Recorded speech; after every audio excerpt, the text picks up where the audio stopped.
कर्नाटका आप हार गए और इस तरह के ट्वीट चल रहे हैं कि अब मजहबी राजनीति नहीं चलेगी। अब लोग चाहते हैं डेवलपमेंट हो, विकास की बात हो, जिस तरह आप कहते हैं सबका साथ सबका विकास, उसकी बात हो सच में।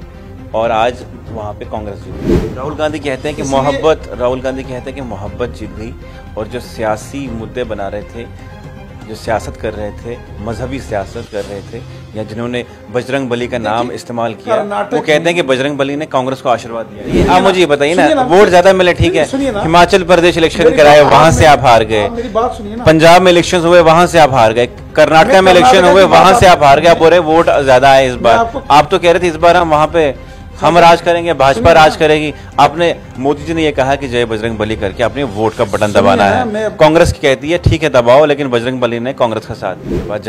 जनता बोल रही है बात कि भाजपा के लोग थे जिन्होंने कहा था कि मुस्लिम वोट नहीं चाहिए जनाब, माइनॉरिटीज के वोट हमें नहीं चाहिए। नहीं, इस तरह के ट्वीट चल रहे हैं, सुनिए ना, हम नहीं कह रहे हैं, इस तरह के ट्वीट चल रहे हैं। आप कह रहे हैं सेक्युलर जनता दल, सेक्युलर के वोट चलेंगे। क्या आपको लगता है कि इस तरह के बयान जब होते हैं किसी स्टेट में जहां इलेक्शन हो, उससे इफेक्ट पड़ता है? मोदी साहब, अमित शाह साहब, आपके जेपी नड्डा जी पिछले 1 महीने से जबरदस्त रोड शो चल रहे थे कांग्रेस के साथ में, बीजेपी साथ में कांग्रेस। और जिस जगह मोदी जी बैठे, अमित शाह जी बैठे, जेपी नड्डा जी बैठे, कहते हैं कि वहां से आप जीत जाओ, ये सही रहेगा। क्योंकि अब तो कहते हैं कि अब कोई इमेज रही नहीं कि ये जीत सकते कहीं और। मैं आपको देखिए रोड शोज प्राइम मिनिस्टर साहब ने किए और होम मिनिस्टर साहब ने रैलीज की, हमारे नेशनल प्रेसिडेंट साहब के, पूरी पार्टी लगी, तब जाके 2000 दुख हुआ इस बात का कि अब नहीं जीते हम लोग। 2018 इस बात का दुख हुआ 9 लाख ज्यादा मिले हैं, इसलिए तो मिले। इस बात का दुख हुआ कि इतने लोगों ने, इतने दिग्गज नेता वहां बैठे, तब भी नहीं। राहुल गांधी जी कह रहे थे कि मोहब्बत की दुकान खोलनी है, लेकिन आप लोग नहीं मान रहे थे, उन्होंने तो खोल दी। मैं आज सुबह ही पढ़ रहा ट्वीट, कांग्रेस पार्टी के किसी नेता ने किया था ट्वीट की राहुल गांधी जी को सच पूछने पे, सवाल पूछने पे उन्होंने उसको बुंगले से निकाल दिया और हमने उनको बेंगलुरु से। उन्होंने क्यों किया? बजरंग दल को बजरंग बली से अपने कंपेयर किया। देखिए मेरी बात सुनिए, कहते हैं कि भाजपा माफी मांगे पहले, उन्होंने बजरंग दल को बजरंग बली से कंपेयर करके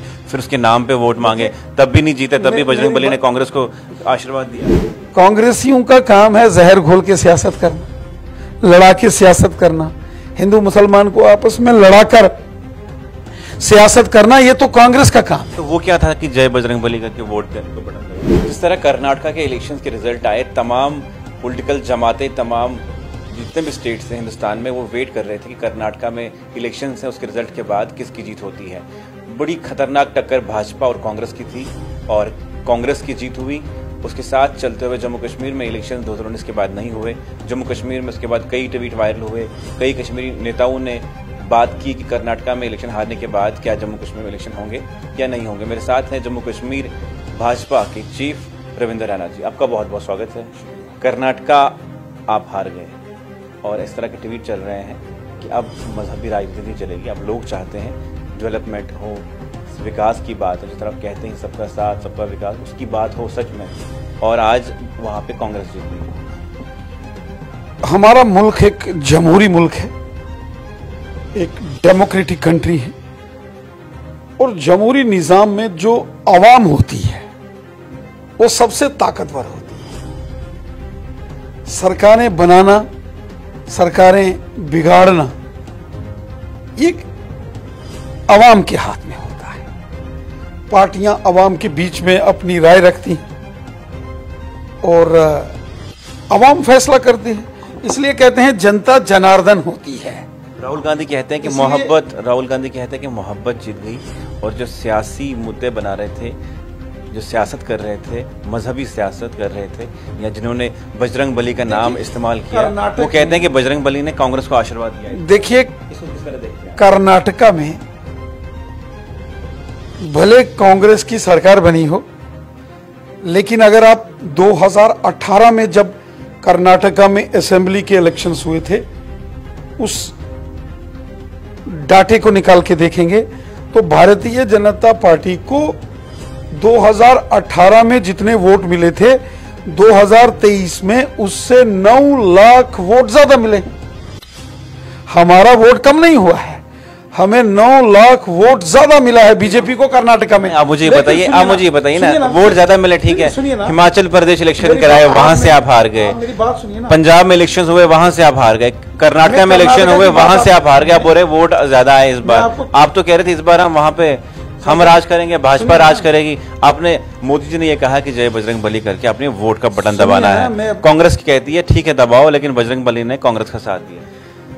मैं वही बात आपको मैं बता रहा हूं कि जब 2018 में कर्नाटका में असेंबली के इलेक्शंस हुए थे, उस वक्त जितने वोट बीजेपी को मिले थे 2023 में उससे 9 लाख वोट ज्यादा मिले हैं। हां, कांग्रेस की सरकार बनी है, उसका एक कारण है। वहां एक लोकल पार्टी है जेडीएस, जो देवेगौड़ा साहब हमारे देश के प्राइम मिनिस्टर बने थे, उनकी एक पार्टी है। उसका बहुत बड़ा एक वोट शेयर जो था वो जेडीएस का कांग्रेस को गया है। बीजेपी के वोट में कमी नहीं आई है वहां कर्नाटका में। हमारा वोट तो बड़ा है वहां 9 लाख, लेकिन जो वहां जनता दल सेकुलर, जो देवेगौड़ा साहब की पार्टी है, उसका वोट कांग्रेस को शिफ्ट हो गया, जिसके चलते कांग्रेस की ये जीत हुई है। और दूसरा जमहूरी निजाम है। मैंने पहले ये भी जनता डिसाइड करती है ना, अवाम डिसाइड। जनता ने डिसाइड किया, वही कह रहे हैं, हम नहीं कह रहे ये बात। जनता बोल रही है बात कि भाजपा के लोग थे जिन्होंने कहा था कि मुस्लिम वोट नहीं चाहिए जनाब, माइनॉरिटीज के वोट हमें नहीं चाहिए।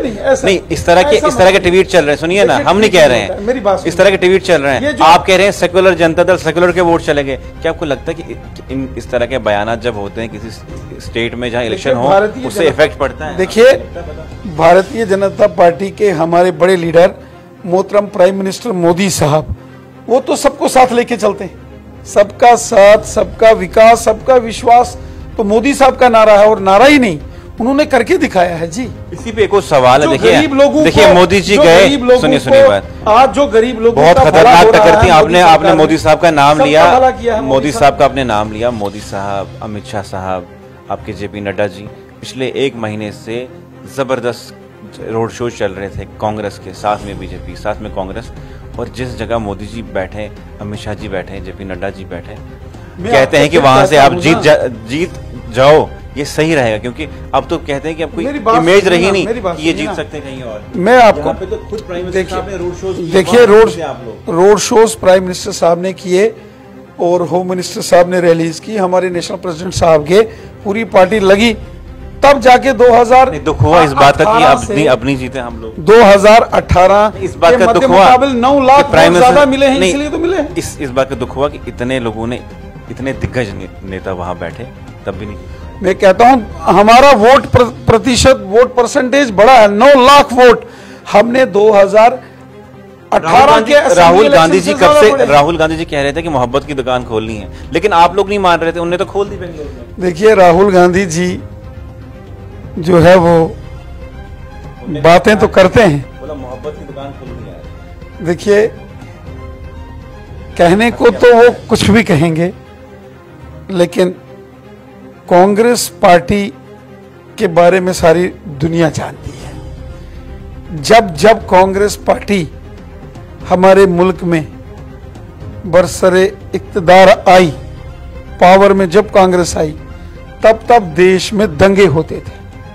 9 साल हो गए हैं प्राइम मिनिस्टर मोदी साहब को, एक दंगा बताओ जो देश में हुआ, एक सिंगल दंगा।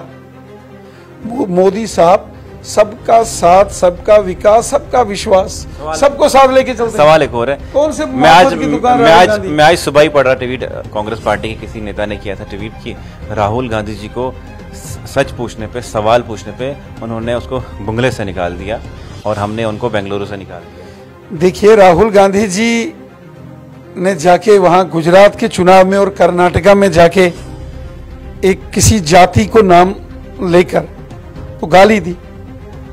तो जमहूरी निजाम में आप एक दूसरे की मुखालफत कर सकते। आप लोगों ने क्यों किया? बजरंग दल को बजरंग बली से आपने कंपेयर क्यों किया? देखिए, मेरी बात सुनिए। कहते हैं कि भाजपा माफी मांगे, पहले उन्होंने बजरंग दल को बजरंग बली से कंपेयर करके फिर उसके नाम पे वोट मांगे, तब भी नहीं जीते, तब भी बजरंग बली ने कांग्रेस को आशीर्वाद दिया। चलिए, अगर मेरी बात सुनिए, कांग्रेसियों का काम है जहर घोल के सियासत करना, लड़ा के सियासत करना, हिंदू मुसलमान को आपस में लड़ाकर सियासत करना, ये तो कांग्रेस का काम है। तो वो क्या था कि जय बजरंगबली का कि वोट दे तो बटन दबाना? मैं कहता हूं अगर किसी ने कहीं कोई